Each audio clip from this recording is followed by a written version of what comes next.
William and Kate joined other members of the royal family this weekend to mark Remembrance Sunday. The couple, both 39, spent an evening at London's Royal Albert Hall for the Festival of Remembrance, a yearly musical tribute to Britain's fallen soldiers. Prince Charles and Camilla, Duchess of Cornwall, were in attendance, as well as a string of other members of the inner circle of the firm.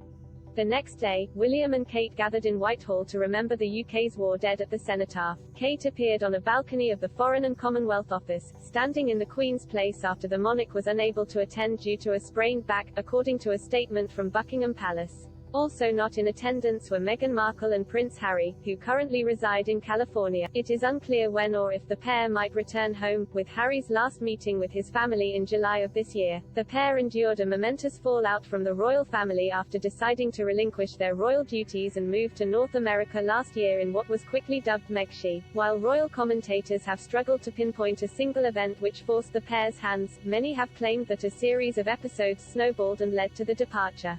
One was the so-called feud that allegedly unfolded between Meghan and Kate, which was later rubbished. Much was said of the alleged feud, when the duchesses were pitted against each other, after a 2018 Telegraph report which claimed Meghan made Kate cry over flower girl dresses. Meghan famously went on to claim to Oprah Winfrey that the reverse had happened. A story later run by The Sun claimed the two got into an explosive row after Meghan was rude to a member of Kate's staff, to which the palace issued a rare denial.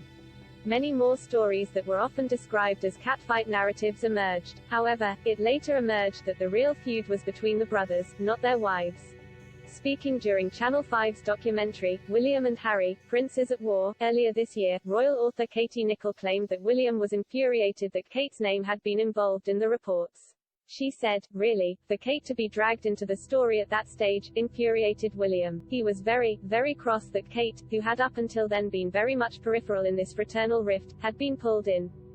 She continued, "There is never smoke without fire. How true these stories are, possibly you take some of them with a big pinch of salt. I certainly had been told by very reliable sources that the girls weren't the best of friends, weren't as close as perhaps they might have been. But actually the real issue wasn't between Meghan and Kate, it was between William and Harry."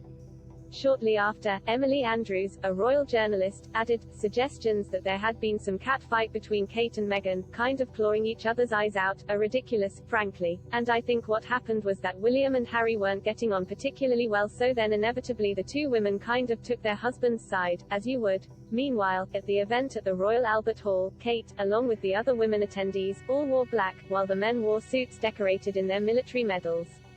This year's event was particularly special as it marked the centenary of the Royal British Legion. The festival reflected on the different ways the charity has supported the armed forces community. It also commemorated 100 years of the poppy as the symbol of remembrance.